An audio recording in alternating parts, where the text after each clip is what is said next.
Hello students, आपण मागच्या व्हिडिओमध्ये द 100 ड्रेसेस पार्ट फर्स्ट त्याचं एक्सप्लेनेशन पाहिलं होतं. आज आपण द 100 ड्रेसेस पार्ट सेकंड बघूया. आता मागच्या पार्टमध्ये आपण पाहिलं होतं की वॅन्डा नावाची जी मुलगी होती तिला त्या पेगी आणि मॅडी ह्या दोन मुली कशा रीतीने चिडवायच्या किंवा गंमत घ्यायच्या आणि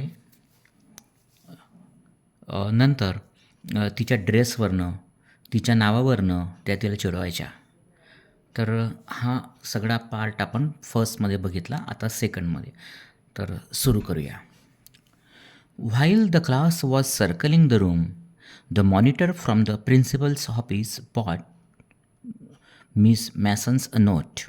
Miss Mason read it several times and studied it thoughtfully for a while. Then she clapped her hands. आपण मागे पाहिलं होतं की त्यांची कॉन्टेस्ट होती ड्रॉइंगची आणि तिच्यामध्ये सगळ्यांनी भाग घेतलेला होता आणि तिच्यामध्ये वॅन्डाचा नंबर पहिलेला आलेला होता. तर आता काय होतं आहे ते बघूया. तर क्लास हा सर्कलिंग द रूम म्हणजे त्या रूममध्ये सर्कलमध्ये असे सगळे बसलेले होते मुलं आणि त्याच वेळेस मॉनिटर प्रिन्सिपलच्या ऑफिसमधून मिस मॅसनसाठी एक नोट किंवा छोटं लेटर घेऊन आला आणि मिस मेसननी ते बऱ्याच वेळा वाचलं several times and studied it thoughtfully for a while आणि त्याचा अभ्यास करण्याचा प्रयत्न केला थोडासा की काय लिहिलेलं आहे. देन शी क्लॅप्ड हर हँड्स आणि तिनं मिसनी हाताने टाळी वाजवली. Attention class, everyone back to their seat. तिनं सांगितलं लक्ष द्या, प्रत्येकजण आता आपल्या आपल्या बेंचवर जाऊन तुम्ही बसा. When the shuffling of feet had stopped and the room was still and quiet, Miss Mason said, I have a letter from Vanda's father that I want to read to you.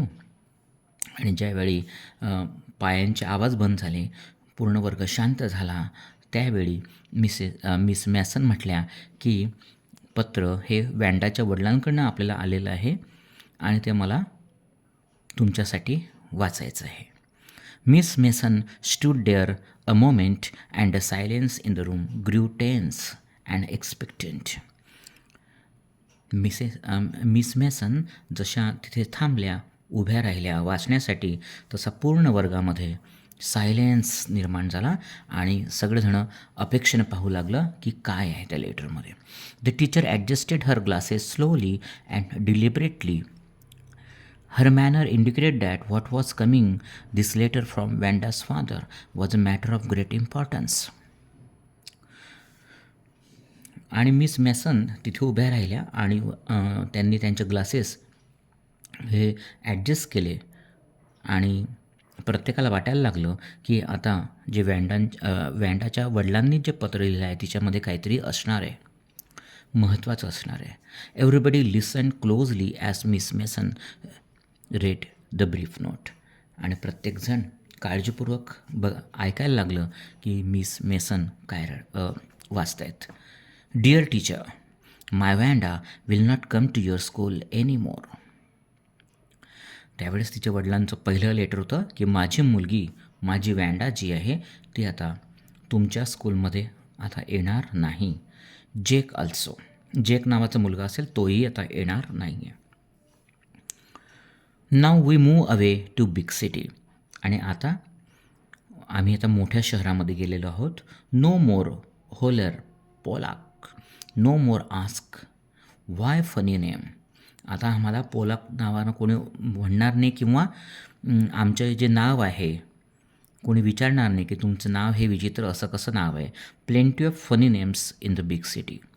आणि मोठ्या शहरामध्ये अशी नावं जी असतात हे खूप असतात. Yours truly John Petronski. आणि त्याच्या वडिलांचं नाव होतं तिच्या जॉन पेंट्रोस्की. तर अशा रीतीनं तिच्या वडिलांचं हे लेटर होतं छोटंसं की जिच्यामध्ये त्यांनी सांगितलं की तुम्ही हे असं जे नाव पाडतात आडनावावरनं किंवा नावावरनं हे त्यांना कुठेतरी पसंत पडलेलं नव्हतं आणि आता ते मोठ्या शहरात गेलेले होते. A deep silence made the reading of this letter. Miss Mason took off her glasses, blew on them, and wiped them on her soft white handkerchief. Then she put them on again and looked at the class. When she spoke, her voice was very low. आणि जेव्हा ते वाचून झाल्यानंतर miss मेसननं त्यांचे चष्मा काढला, त्याहून ते फुंकर मारली आणि ते पुसला आणि परत आपल्या डोळ्यांवरती तो चष्मा घातला. आणि त्या काय म्हटल्या? I am sure that none of the boys and girls in the room 13 would purposely and deliberately hurt anyone's feelings because his or her name happen to be a long unfamiliar one. त्या म्हटल्या की मला आशा आहे की ह्या room number 13 म्हणजे हा जो क्लास आहे 13 नंबरचा, यामधल्या एकाही मुलानं किंवा मुलीनं मुद्दामून किंवा हेतुपुरस्पररित्या एखाद्याची भावना ज्या आहेत त्या दुखावल्या नाहीत. कारण का की त्या मुलीचं किंवा मुलाचं नाव हे थोडंसं लांब आणि अनोळखी आहेत, म्हणून कोणी तिला चिडवलं नसेल असं मला खात्री आहे. आय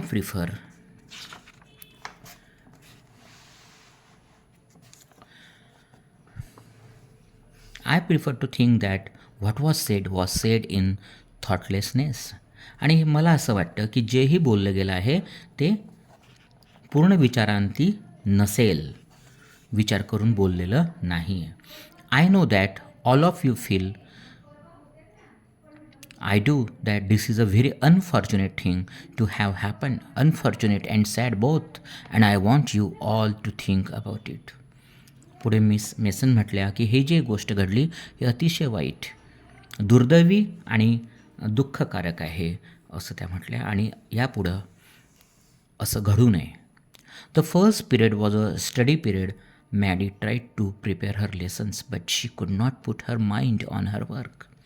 आणि येणारा जो पुढचा पिरियड होता तो अभ्यासाचा होता, स्टडी पिरियड होता, परंतु जी मॅडी होती ती मात्र लेसन करण्याचा, तिचं लेसन प्रिपेअर करण्याचा प्रयत्न करत होती, परंतु तिचं मन मात्र तिच्यामध्ये लागत नव्हतं. She had a very sick feeling in the bottom of her stomach.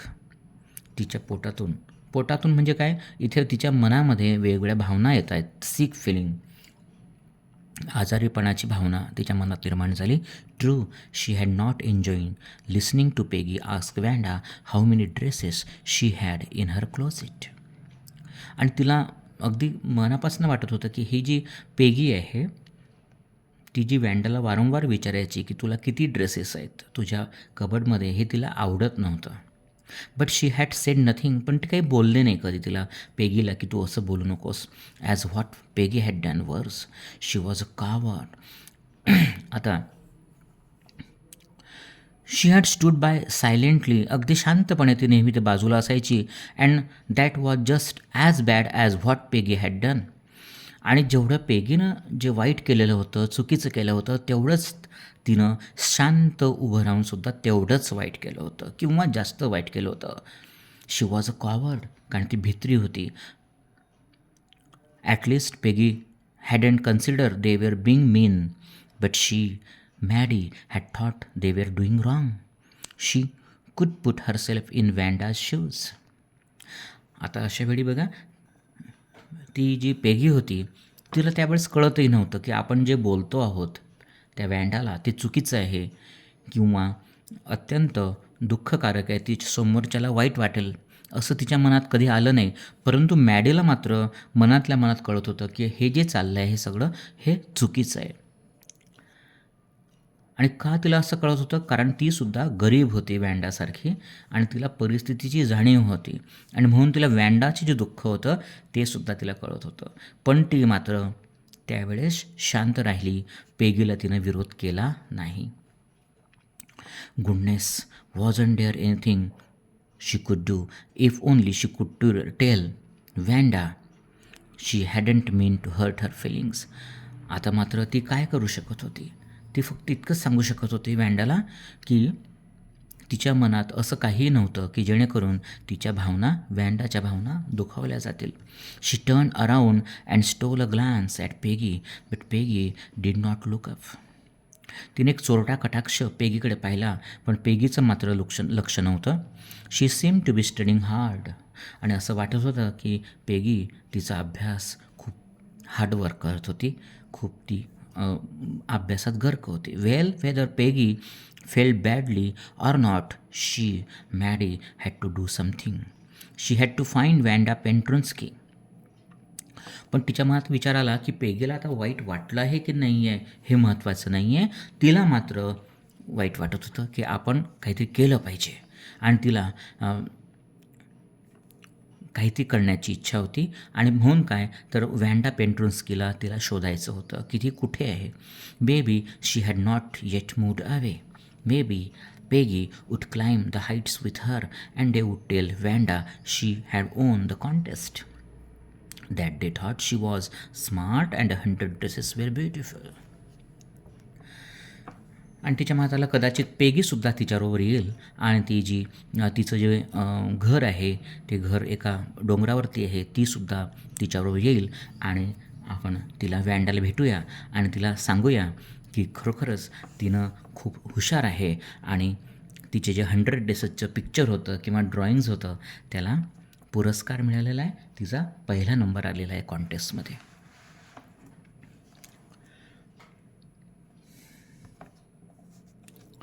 When school was dismissed in the afternoon, Peggy said with pretended casualness, "Hey, let's go and see if that kid has left town or not." दुपारचा वेळ होती, शाळा सुटली, आणि त्यावेळेस ती पेगी जी होती ही एका ढोंगेपणाने तिला म्हटली, कुणाला? मॅडीला, की चला आपण जाऊयात. किड म्हणजे काय? लहान मुलगी. लहान बाळांना आपण किड म्हणतो. तर मुद्दामून तिच्या तोंडामध्ये तेवढं प्रेमच नव्हतं तिला तिच्याविषयी, वॅन्डाविषयी, म्हणून तिने किड हा शब्द वापरला आहे बघा. की आपण जाऊया, आणि ती मुलगी म्हणजे वॅन्डा हे टाऊन सोडून गेली आहे की नाही तर आपण बघूया. So Peggy had the same idea. Maddie glowed. Peg was really all right. आणि जे मॅडीच्या मनात होतं तेच आता पेगीच्या मनातसुद्धा होतं की आपण जाऊया आणि तिला भेटूया. The two girls horrid out of the building up the street towards Boggins Heights, the part of the town that wore such a forbidding air on this kind of a November afternoon, drizzly, damp and dismal. आणि त्यांनी दुपारी सुरुवात केली, आणि त्या टाऊनचा भाग बॉगिन्स heights की जो अतिशय आपण म्हणूया ओलसर आणि एक प्रकारचा निराशाजनक असं वातावरण त्या बॉगिन्स हाईटकडे होतं, अशा ठिकाणी ते जायला लागले होते. वेल, at least said Peggy gruffly, I never did call her a foreigner or make fun of her name. ती म्हटली की मी कधीही तिला फॉरेनर की म्हणजे बाहेरची किंवा तिच्या नावाची गंमत घेतली नाही. I never thought she had the sense of to know we were making fun of her anyway. I thought she was too dumb and gee look how she can draw. ती पेगी काय म्हटली की I never thought she had the sense to know we were making fun of her anyway. कदाचित ती म्हणते की पेगी म्हणते की त्या वॅन्डाला एवढाही सेन्स नसेल, एवढाही समज नसेल की आपण तिची गंमत करतो आहोत. I thought she was too dumb. कदाचित मला वाटलं होतं की ती अतिशय डम आहे. डम म्हणजे मंदबुद्धीची आहे. And gee look how she can draw. आणि आता बघा ती कशा रीतीने सुंदर असं चित्र काढू शकते. Maddie could say nothing. All she hoped was that they would find Wanda. आणि अशा वेळेस मॅडी काहीही बोलली नाही. तिच्या मनात फक्त एकच होतं की काहीही करून आपण वॅन्डाला शोधायचं. She wanted to tell her that they were sorry they had picked on her and how wonderful the whole school thought she was, and please not to move away, and everybody would nice. She and Peggy would fight anybody who was not nice. आणि तिच्या मनात होतं की तिला शोधायचं आणि तिला सांगायचं की त्यांना दोघांना खूप वाईट वाटतं आहे की त्यांनी तुझी गंमत घेतली आहे तिची, आणि यासाठी ते अतिशय सॉरी आहेत. आणि त्यांच्या मनात हाही विचार आला मॅडीच्या की आता आपण तिला सांगूया की तू किती सुंदररित्या ते ड्रॉइंग काढलेलं आहेस आणि सगळेजणं शाळेतले तुझ्याशी नाईस वागतील, छान वागतील आणि जोही कोणी तुला त्रास देण्याचा प्रयत्न करेल त्यांच्याशी पेगी आणि मॅडी ह्यांच्या दोघीजणी लढतील. तर बघा हिच्यामध्ये ह्या पॅरेग्राफमध्ये आपल्याला दिसतं आहे की ह्या मॅडीच्या मनामध्ये काहीतरी चेंजेस होत आहेत विचारांचे. कुठेतरी तिला असं वाटतं आहे की आपण जे केलं वॅन्डाबाबत ते खूप वाईट केलं आणि आता ते कुठेतरी आपण बघूया की त्यांना असं वाटतं की आपण केलेली चूक आता दुरुस्त करूया. The two girls hurried on. They hope to get the top of the hill before dark. आणि ते अत्यंत घाईघाईनं चढत होते कारण त्यांना वाटत होतं की आता संध्याकाळ होण्याच्या आत, अंधार पडण्याच्या आत आपण तिथे जाऊया हिलवरती. कारण तिचं घर जे होतं वॅन्डाचं हे कुठे होतं, त्या हिलवरती होतं, डोंगरावरती होतं. I think that's where the Petronski live, said Maddie pointing to a little white house. wisp of old grass stuck up there, here and there, along the pathway like thin kittens. The house and its sparse little yard looked shabby but clean. It reminded Maddie of Vanda's one dress, her faded blue cotton dress, shabby but clean.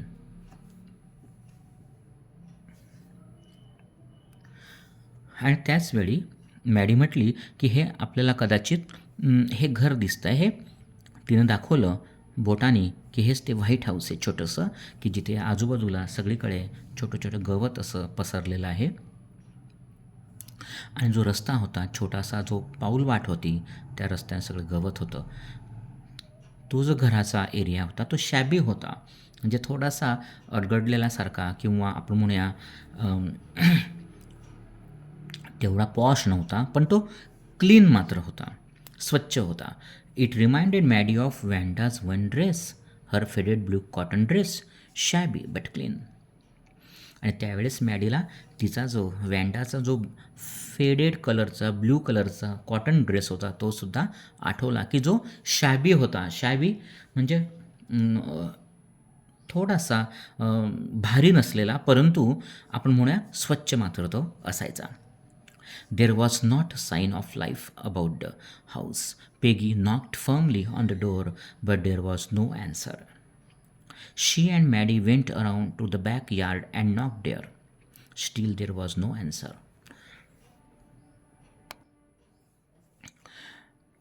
तिथे त्यांना दिसत नव्हतं की कोणीही त्या घरामध्ये आता राहते.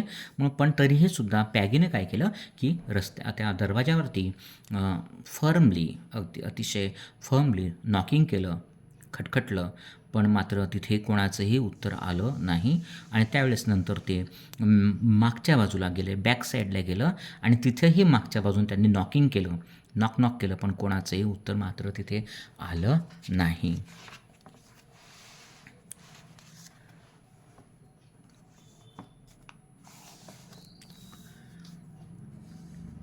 There was no doubt about it. The Petrunskis were gone. How could they ever make amends? आणि याच्यावर आता त्यांना कळलं होतं की आता हे पेंट्रुन्स्कीज जे आहेत, ही फॅमिली जी आहे, वॅन्डाची जी फॅमिली आहे, ते आता इथून निघून गेलेले आहेत. आणि आता ते दुरुस्ती कशी करणार? कारण केलेली चूक जी होती ती आता दुरुस्त करायची होती त्या मुलींना, परंतु आता ते शक्य नव्हतं. They turn slowly and made there way back down the hill. आणि मग त्यांनी तिथून पाठ फिरवली आणि हळूहळू ते त्या हिलवरनं खाली उतरले त्यांच्या घराकडे जायला. वेल एनिवे, said Peggy.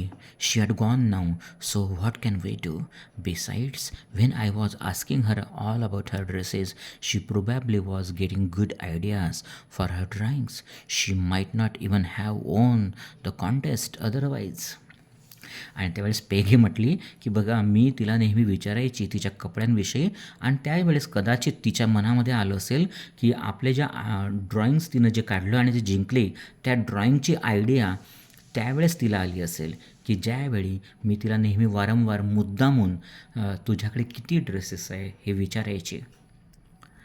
आणि त्याशिवाय मी जर तिला चिडवलं नसतं, तिची गंमत घेतली नसती, तर कदाचित ती कॉन्टेस्टसुद्धा जिंकली नसती, असं पेगी म्हटली.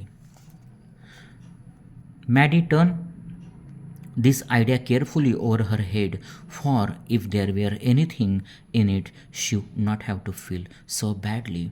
But that night she could not get to sleep. मात्र आता ही जी मॅडी होती हिला मात्र अतिशय वाईट वाटलं होतं आणि त्या रात्री ती झोपू शकली नाही. She thought about Wanda and her faded blue dress and the little house she had lived in.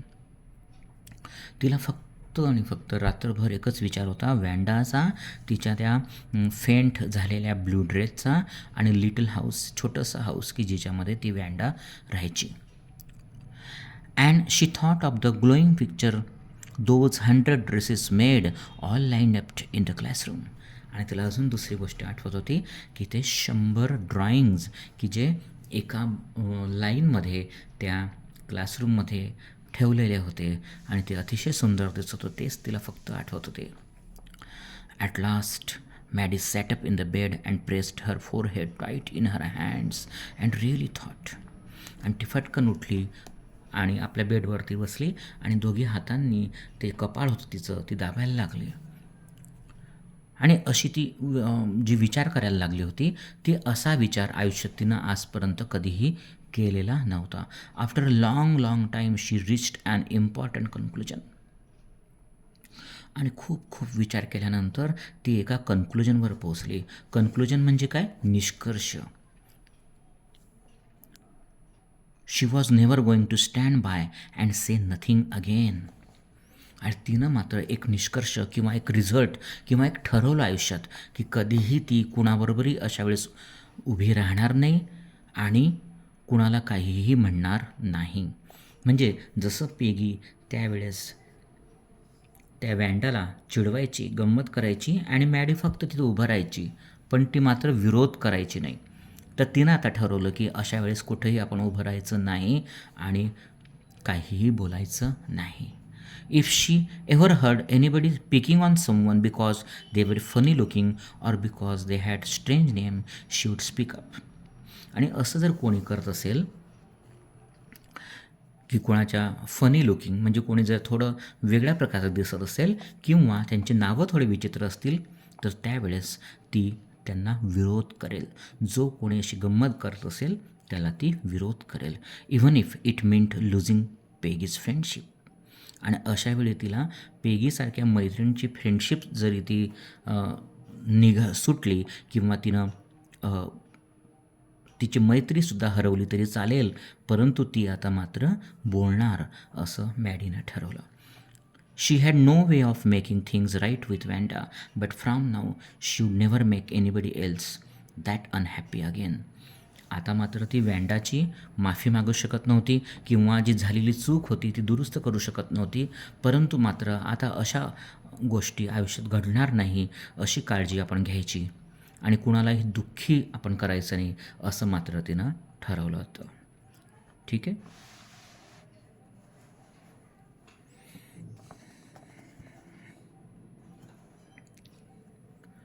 On Saturday Maddy spent the afternoon with पेगी. शनिवारचा दिवस होता आणि दुपारचा दिवस मॅडी पेगीबरोबर घालवत होती. They were writing a letter to Wanda Petronski. आणि त्यावेळेस ते दोघांनी काय केलं, वॅन्डाला पत्र लिहायला सुरुवात केली. It was just a friendly letter telling about the contest and telling Wanda she had won. ते फक्त एक असं मैत्रीपूर्वक लेटर होतं की ज्याच्यामध्ये त्यांना त्या दोघांनाही सांगायचं होतं की ती कॉन्टेस्ट झाली. ते कॉन्टेस्टमध्ये तिनं काढलेले जे सुंदर असे ड्रॉइंग्ज होत्या तिच्यामध्ये तिचा पहिला नंबर आला आहे. ते कॉन्टेस्ट तिनं जिंकली आहे. And they asked her if she liked where she was living and if she liked her new teacher. They had mean to say they were sorry but it end up with they are just writing a friendly letter, the kind they would have written to any good friend, and they sign it with lots of X for love. They mailed a letter to Boggins Heights, writing, "Please forward on the envelope." तर त्यांनी अशा रीतीनं ते पत्र लिहित होते आणि त्या पत्रामध्ये आता त्या विचारत होत्या की तू आता कुठं राहतेस आणि तुला जे नवीन टीचर मिळाले आहेत त्या नवीन टीचर चांगल्या आहेत का, तुला आवडल्या आहेत का. ॲक्च्युली त्यांना त्या लेटर लिहून त्यांना तिला सॉरी म्हणायचं होतं, परंतु ते सॉरी मात्र म्हणू शकत नव्हत्या आणि त्यांनी तिच्यावरती लिहिलं. जसं आपण एखाद्या चांगल्या मित्राला पत्र लिहितो तसं त्या आता त्या व्हॅन्डाला ते पत्र लिहित होत्या आणि त्याच्यावरती साईन केलं आणि लॉट ऑफ एक्स काढले. एक्स का काढले तर आपल्या प्रेमाचं प्रतीक की बाबा त्यांना दोघांनाही व्हॅन्डाविषयी अतिशय प्रेम आहे. आणि ते पत्र त्यांनी बॉगिन हाईट्सच्या नावानं मेल केलं, इन द सेन्स की पोस्टात टाकलं आणि त्यात लिहिलं की please forward on the envelope आणि पुढे ते न्या असं तिच्यावरती लिहिलेलं होतं. Days passed and there was no answer, but the letter did not come back. So maybe Vanda had received it. Perhaps she was so hurt and angry she was not going to answer. You could not blame her. आणि बरेच दिवस गेले परंतु त्यांना उत्तर मात्र त्या लेटरचं मिळालं नाही किंवा ते पत्रही त्यांनी लिहिलं होतं तेही त्यांना परत मिळालं नाही. कदाचित ते व्हॅन्डाला मिळालं असेल किंवा ती इतकी दुःखी आणि ॲंग्री असेल, इतकी चिडलेली असेल की तिनं त्या पत्राला उलट उत्तर दिलं नाही. आणि यू कुड नॉट ब्लेम हर, कारण कोणीही तिला मात्र त्यासाठी आरोप करू शकत नव्हतं की तू चुकली आहेस. कोणाला? व्हॅन्डाला. कारण ह्या दोघी मुलींनी खरोखरच तिच्याविषयी अतिशय वाईट वागणूक केलेली होती. Weeks went by and still Wanda did not answer. अनेक वीक्स गेले, आठवडे झाले, परंतु व्हॅन्डाने मात्र उत्तर दिलं नाही. Peggy had begun to forget the whole business and Maddie put herself to sleep at night making speeches about Vanda, defending her from great crowds of girls who were trying to tease her with, "How many dresses have you got?" And before Vanda could press her lips together in the tight line the way she did before answering, Maddie would cry out, "Stop!" Then everybody would feel ashamed the way she used to feel. आता आठवड्याचे आठवडे गेले, दिवस गेले, परंतु तिचं उत्तर आलं नाही. आणि अशा याच्यामध्ये ती जी पेगी होती ती पूर्ण जो एपिसोड झालेला होता, हा पूर्ण जो घटना घडलेली होती ती विसरली होती. मात्र मॅडी ही रात्री काय करायची, स्पीचेस द्यायची, भाषण द्यायची व्हॅन्डाबाबत आणि अशा रीतीनं बोलायची की जणू काही व्हॅन्डा आता परत चालली आहे शाळेमध्ये आणि तिला काही मुली त्रास देत आहेत. आणि त्यावेळेस ती जोरात ओरडायची, "स्टॉप, थांबा, तिला तुम्ही त्रास देऊ नका." आणि मग जे त्रास देणारे असायचे ते जणू काही जसं मॅडीला वाईट वाटायचं तसं वाईट वाटायचं आणि ते निघून जायचे. ह्या अशा सगळ्या गोष्टी अशा तिच्या मनामध्ये, मॅडीच्या मनामध्ये घडत होत्या. ती अशी काल्पनिकरित्या आपण म्हणूया विचार करत होती की जणू काही आपण जे मागे केलेलं आहे त्याची दुरुस्ती हे आपण अशा रीतीनं करूया. Now it was Christmas time and there was snow on the ground. आता ख्रिसमस आलेला होता आणि सगळीकडे बर्फ पसरलेला होता. Christmas bells and the small tree decorated the classroom. On the last day of school before the holidays the teacher showed a class a letter she had received that morning. ख्रिसमसचं वातावरण होतं, सगळीकडे ख्रिसमसच्या बेल्स वाजत होत्या आणि small ट्रीसुद्धा decorate केलेलं होतं शाळेमध्ये.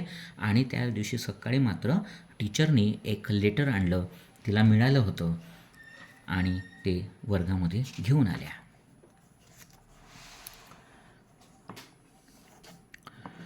You remember Vanda Petronsky, the gifted little artist who won the drawing contest? Well, she has written me and I am glad to know where she lives because now I can send her medal.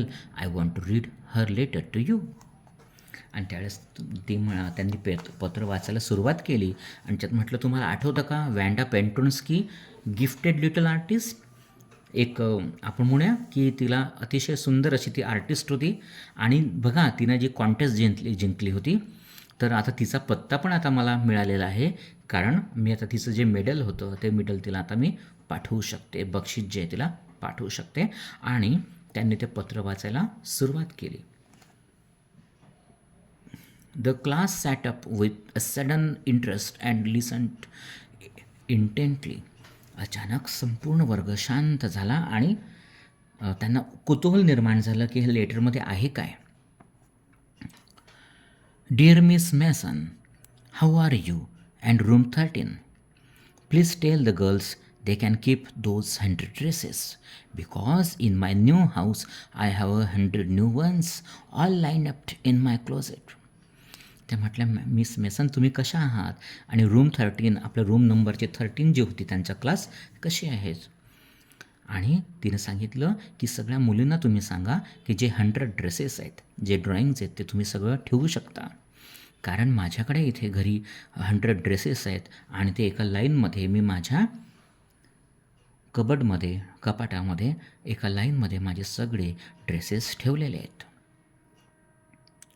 I would like that girl Peggy to have the drawing of the green dress with the red trimmings. आणि ती जी मुलगी आहे पेगी नावाची, तिला तुम्ही green dress जो आहे ग्रीन कलरचा आणि रेड ट्रिमिंग्स आणि त्याला रेड कलरचे ट्रिमिंग्ज आहेत,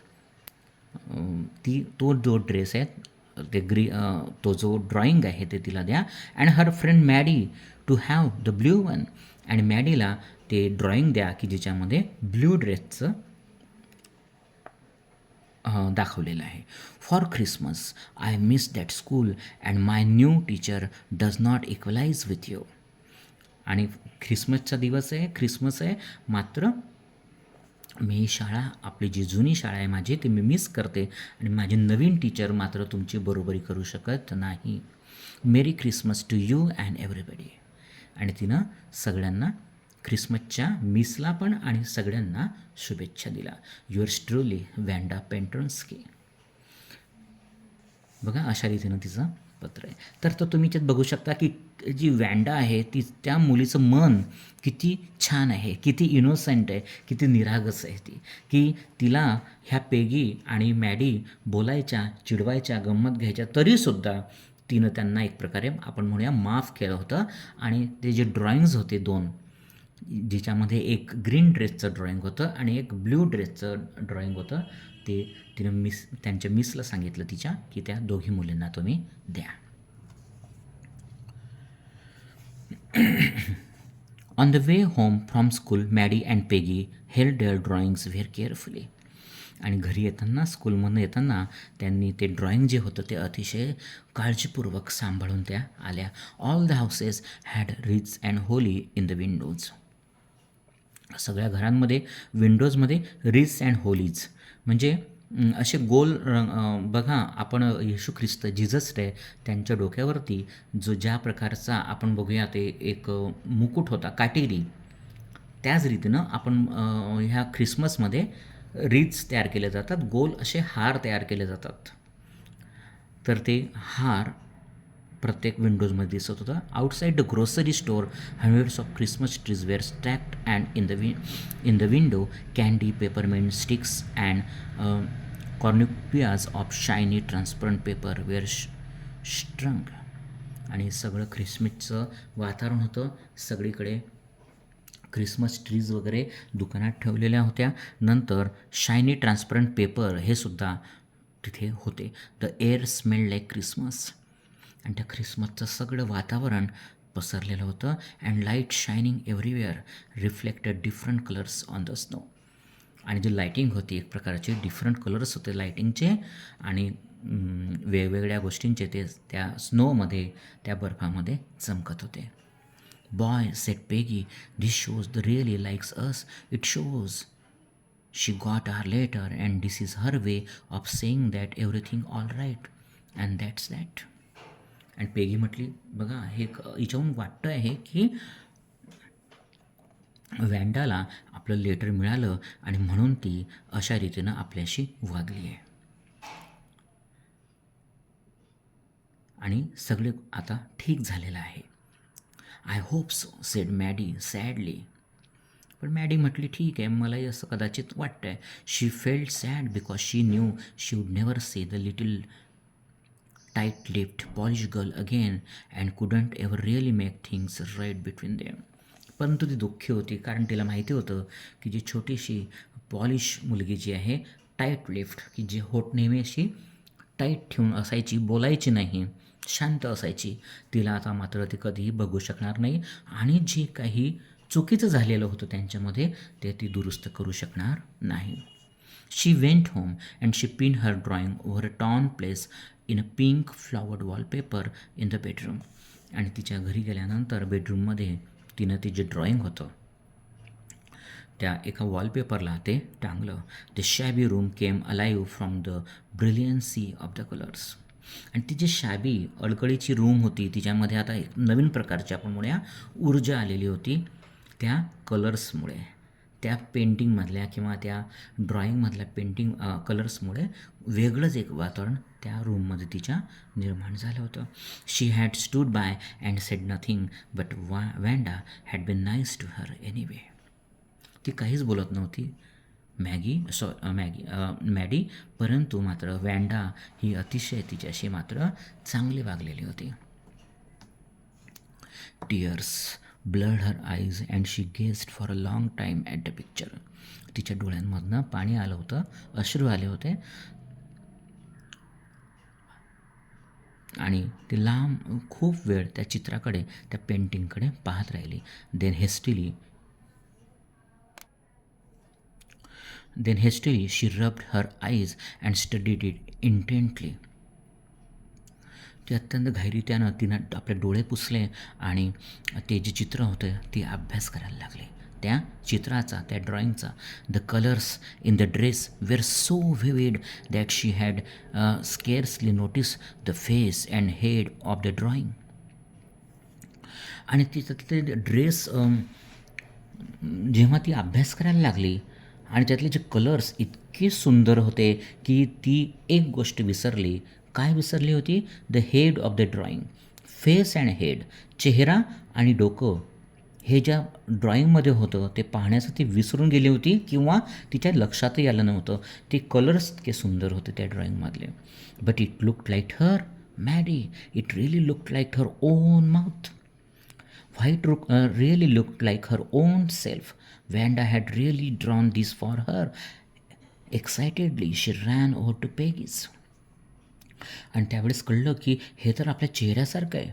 आपला जसं ते तोंड आहे खाण्याचं तसंच तिचं माऊथ पण आहे त्या चित्रामध्ये. आणि तिला वाटलं की अरे वॅन्डानं हे जे ड्रॉइंग आहे हे तिच्यासाठीच काढलेलं होतं आणि एक्झॅक्टली आपल्यासारखंच आहे. आणि त्या उत्साहामध्ये ती पेगच्या घरी गेली. Peg, she sed, let me see your picture. ती म्हटली, पेग तुझं चित्र जे आहेत हे मला दाखव. What is the matter, asked Peggy as they clatter up to her room where Wanda drawing was lying face down on the bed. Maddie carefully raised it. आणि त्या दोघी तिच्या रूममध्ये गेल्या की जे तिच्या बेडवरती खालच्या बाजूनं ते जे पेंटिंग होतं ते पडलेलं होतं आणि त्यांनी ते मॅडीनं केअरफुली असं उचललं. Look, she Drew you, that's you, she exclaimed. ती म्हणे बघ तुला काढलेला आहे, तुझा चेहरा काढलेला आहे.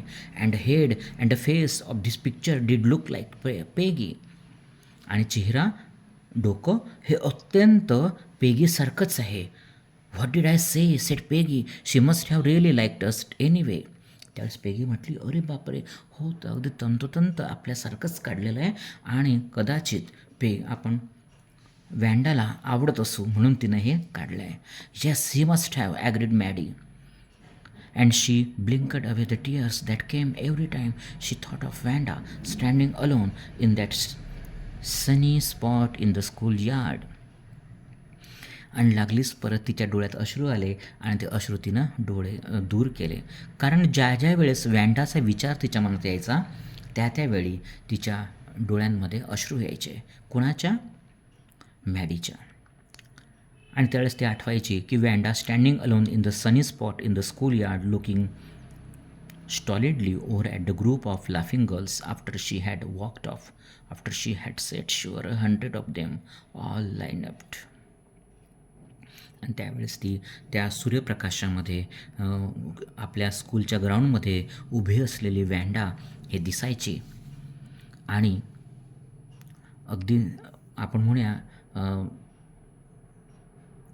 तिच्या चेहऱ्यावर कोणतीही भावना नसताना असं असलेला चेहरा पाहून ती त्या मुलींकडे, खेळणाऱ्या मुलींकडे बघायची.